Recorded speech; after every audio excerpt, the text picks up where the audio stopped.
Hello, welcome back to day 2 of reading the entire Bible.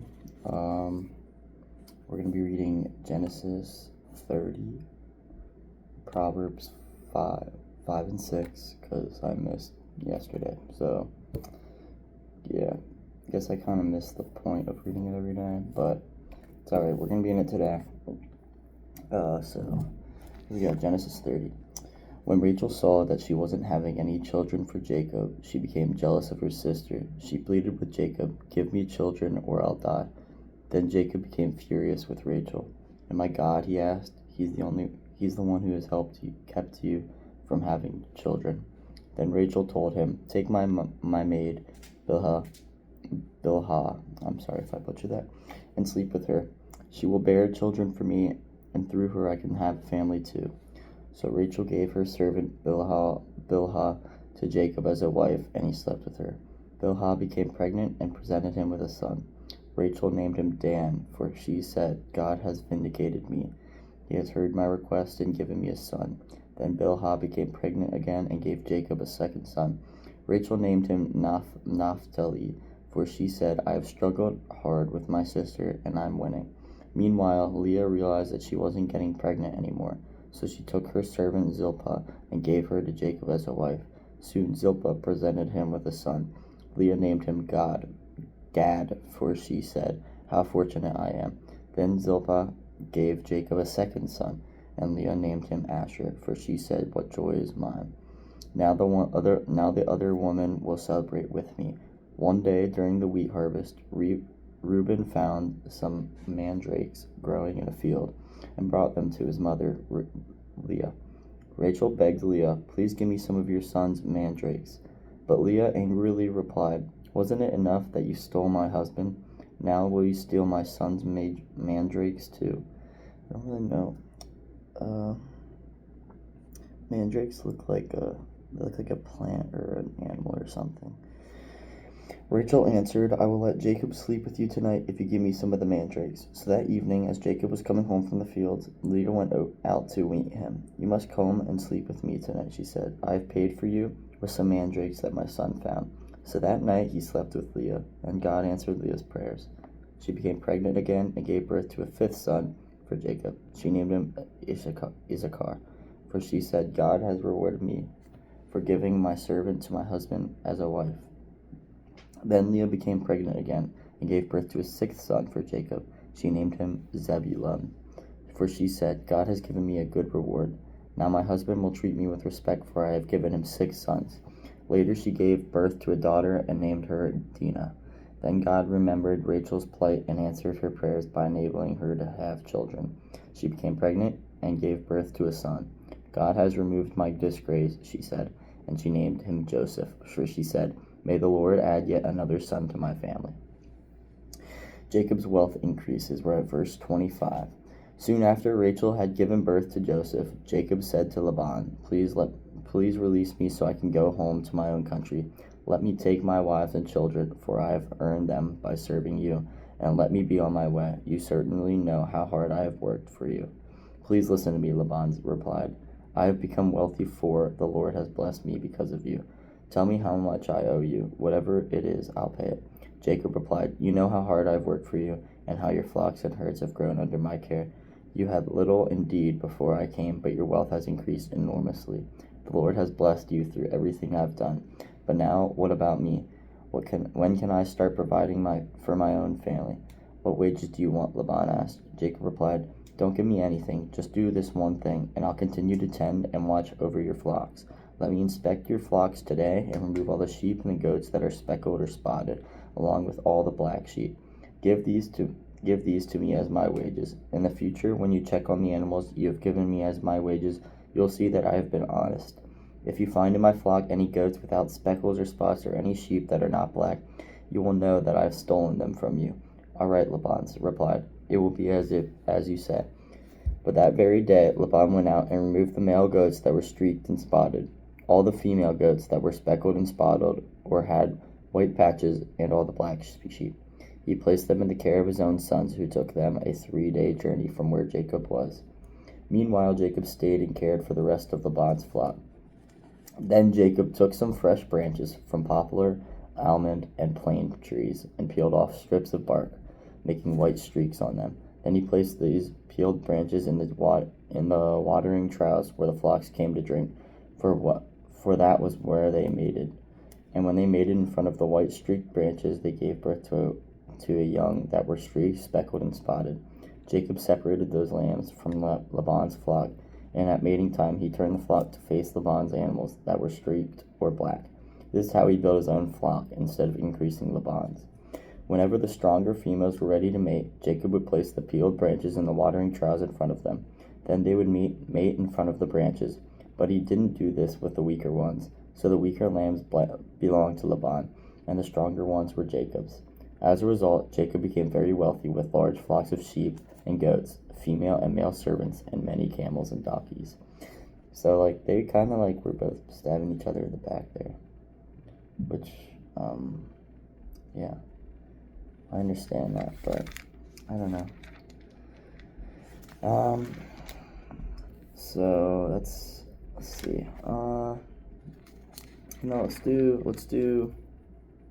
We'll do Genesis 31. I'm sorry if this is boring. I don't really know how to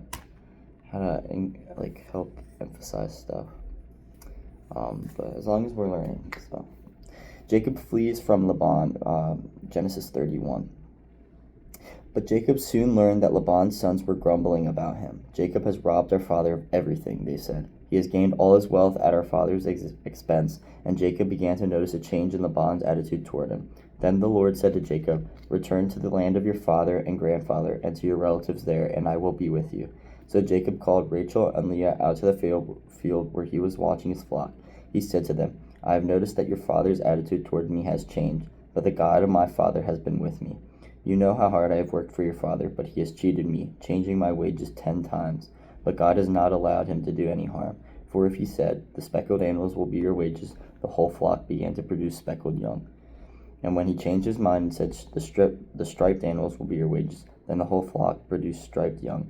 In this way, God has taken your father's animals and given them to me. One time during the mating season, I had a dream and saw that the male goats mating with the females were streaked, speckled, and spotted. Then in my dream, the angel of God said to me, 'Jacob,' and I replied, 'Yes, here I am.' The angel said, 'Look up, and you will see that only the streaked, speckled, and spotted males are mating with the females of your flock. For I have seen how Laban has treated you. I am the God who appeared to you at Bethel, the place where you appointed the pillar of stone and made your vow to me. Now get ready and leave this country and return to the land of your birth.' Rachel and Leah responded, 'That's fine with us. We won't inherit any of our father's wealth anyways. He has reduced our rights to those of foreign women, and after he sold us, he wasted the money you paid for us. All the wealth God has given you from our father legally belonged to us and our children. So go ahead and do whatever God has told you.' So Jacob put his wives and children on camels, and he drove all his livestock in front of him. He packed all the belongings he had acquired in Paddan Aram and set out for the land of Canaan, where his father Isaac lived at the time they left. Laban was some distance away, shearing his sheep. Rachel stole her father's household idols and took them with her. Jacob outwitted Laban and Aramim, for they set out secretly and never told Laban they were leaving. So Jacob took all his possessions with him and crossed the Euphrates River, heading for the hill country of Gilead. So Jacob and Rachel and Leah are leaving, his wives, along with their children, and they're also bringing some of Laban's idols and a lot of livestock. Here we go. So verse 22, Laban pursues Jacob. So Laban's going to come after Jacob. 3 days later, Laban was told that Jacob had fled. So he gathered a group of his relatives and set out in hot pursuit. He caught up with Jacob 7 days later in the hill country of Gilead. But the previous night God had appeared to Laban the Aramean in a dream and told him, "I am warning you, leave Jacob alone." Laban caught up with Jacob as he was camped up in the hill country of Gilead, and he set up his camp not far from Jacob's. What do you mean by deceiving me like this?" Laban demanded. "How dare you drag my daughters away like prisoners of war? Why did you slip away secretly? Why did you deceive me? And why didn't you say you wanted to leave? I would have given you a farewell feast with singing and music, accompanied by tambourines and harps. Why didn't you let me kiss my daughters and grandchildren and tell them goodbye? You have acted very foolishly. I could destroy you, but the God of your father appeared to me last night and warned me to leave Jacob alone. I can understand your feeling that you must go and your intense longing for your father's home. But why have you stolen my gods? I rushed away because I was afraid, Jacob answered. I thought you would take your daughters from me by force. But as for you gods, see if you can find them, and let the person who has taken them die. And if you find anything else that belongs to you, identify it before all these relatives of ours, and I will give it back. But Jacob did not know that Rachel had stolen the household idols. Laban went first into Jacob's tent to search there, then into Leah's, and then the tents of the two servant wives. But he found nothing. Finally he went into Rachel's tent, but Rachel had taken the household idols and hidden them in her camel's saddle, and now she was sitting on them. When Laban had thoroughly searched her tent without finding them, she said to her father, Please, sir, forgive me if I don't get up for you. I'm having my monthly period. So Laban continued his search, but he could not find the household idols. Then Jacob became very angry, and he challenged Laban. What's my crime? He demanded. What have I done wrong to make you chase after me as though I were a criminal? You have rummaged through everything I own. Now show me what you found that belongs to you. Set it out here in front of us, before our relatives, for all to see. Let them judge between us. For 20 years I have been with you, caring for your flocks, and all that time your sheep and goats never miscarried. In all those years I've never used a single ram of yours for food. If any were attacked and killed by wild animals, I never showed you the carcass and asked you to reduce the count of your flock. No, I took the loss myself. You made me pay for every stolen animal, whether it was taken in broad daylight or in the dark of night. I worked for you throughout the scorching heat of the day, and through cold and sleepless nights. Yes, for 20 years I slaved in your house. I worked for 14 years, earning your 2 daughters, and then 6 more years for your flock, and you challenged my wages 10 times. In fact, if the God my father had not been on my side, the God of Abraham and the fearsome God of Isaac, you would have sent me away empty-handed. But God has seen your abuse and my hard work. This is why he appeared to you last night and rebuked you. So, Jacob's standing up to Laban, just because I don't remember if Jacob doesn't know if the idols got taken or not, but Laban's looking for the idols, and Rachel has them, but she's not getting up. So, yeah, let's keep going. Jacob's treaty with Laban. Then Laban, oh my gosh, I'm sorry if I'm butchering this. Then Laban replied to Jacob, These women are my daughters, these children are my grandchildren, and these flocks are my flocks. In fact, everything you see is mine. But what can I do now about my daughters and their children? So come, let's make a covenant, you and I, and it will be a witness to our commitment. So Jacob took a stone and set it up as a monument. Then he told his family members, Gather some stones. So they gathered stones and piled them in a heap. Then Jacob and Laban sat down beside the pile of stones to eat a covenant meal. To commemorate the event, Laban called the place Yager Sahadutha, which means witness pile in Aramaic. And Jacob called it Gilead, which means witness pile in Hebrew. Then Laban declared the pile of stones will stand as a witness to remind us of the covenant we have made today. This explains why it was called Gilead, witness pile, but it was also called Mizpah, which means watchtower. For Laban said, May the Lord keep watch between us to make sure that we keep this covenant when we are out of each other's sight. If you mistreat my daughters or if you marry other wives, God will see it even if no one else does. He is a witness to this covenant between us. See this pile of stones, Laban continued, and see the monument I have set between us. They stand between us as witnesses of other vows, as witnesses of our vows. I will never pass this pile of stones to harm you, and you must never pass these stones or this monument to harm me. I call on the God of our ancestors, the God of your grandfather, Abraham, and the God of my grandfather, Nahor, to serve as a judge between us. So Jacob took an oath before the fearsome God of his father Isaac to respect the boundary line. Then Jacob offered a sacrifice to God there on the mountain and invited everyone to a covenant feast. After they had eaten, they spent the night on the mountain.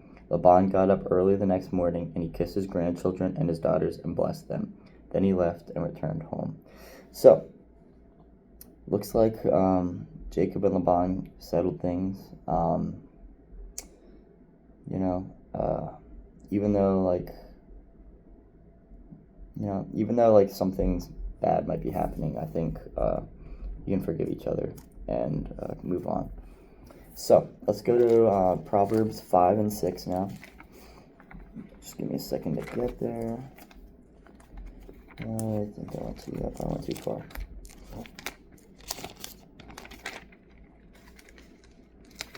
All right.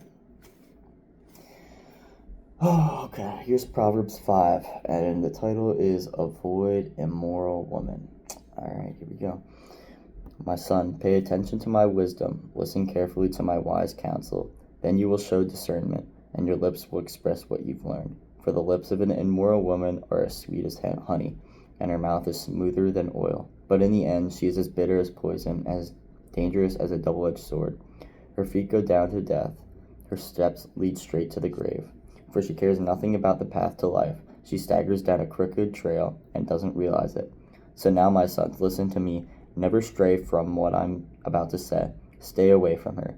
Don't go near the door of her house. If you do, you will lose your honor, and will lose to merciless people all you have achieved.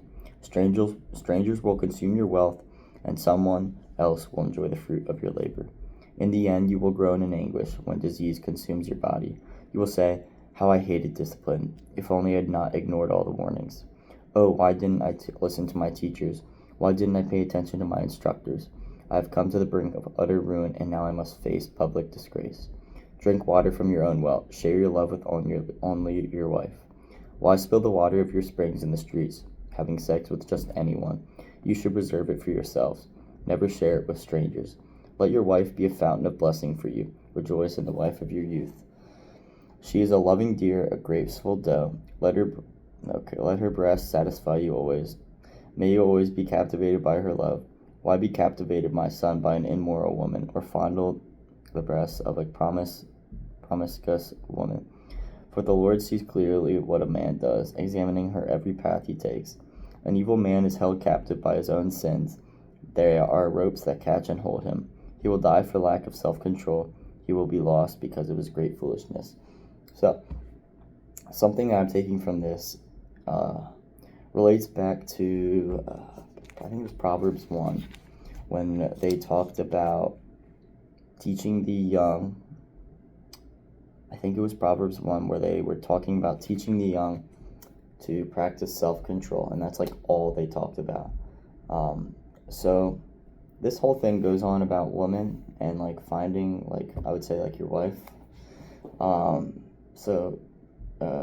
As men, we need to just be practicing self-control and be looking for godlike things.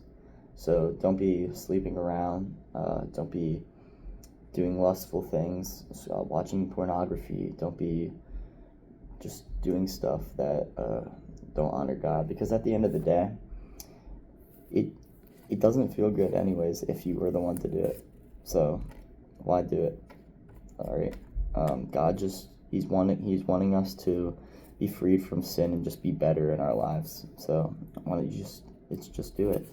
And if you struggle with it, reach out to people, because I promise you, a lot of men, I don't think there's been a single man who has never had lust in his life.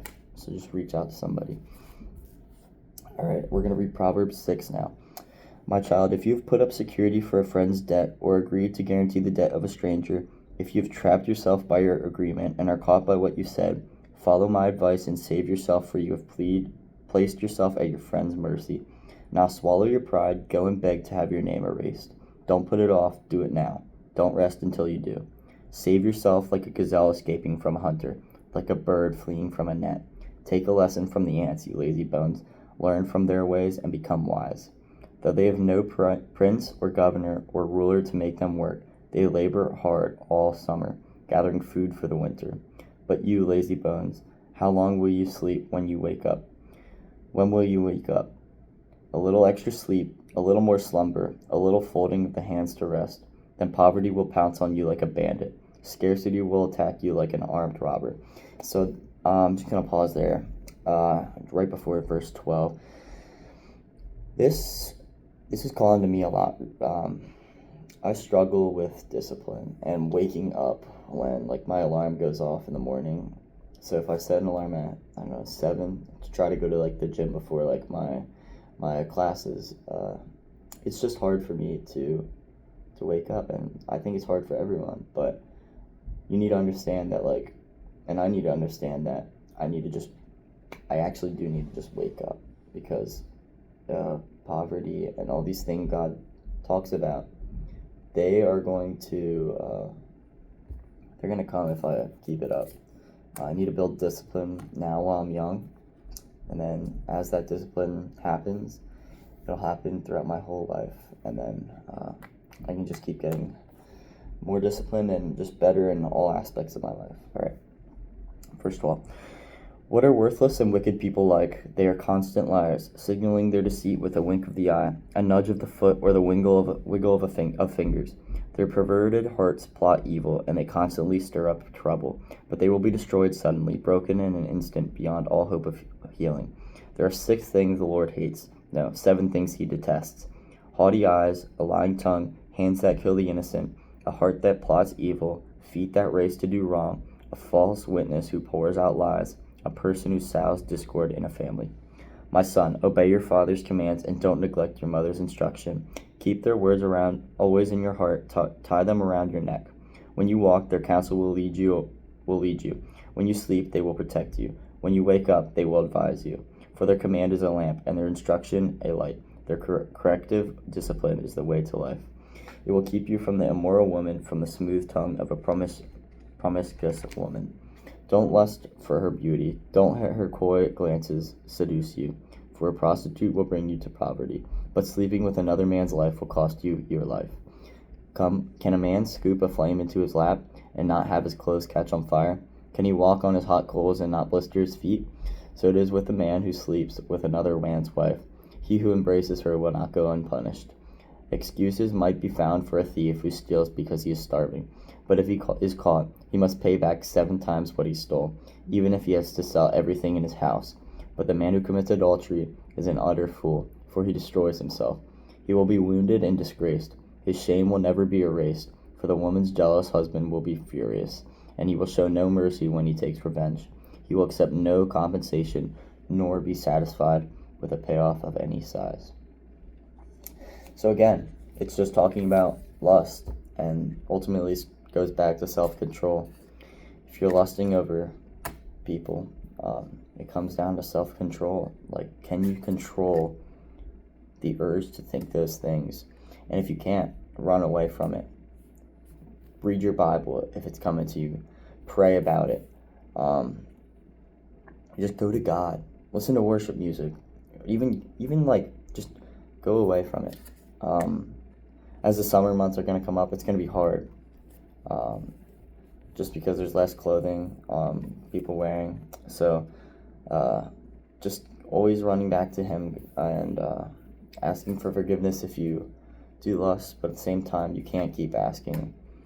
I'm not going to say that he won't keep giving, or he won't keep coming back, but you can't take God's grace and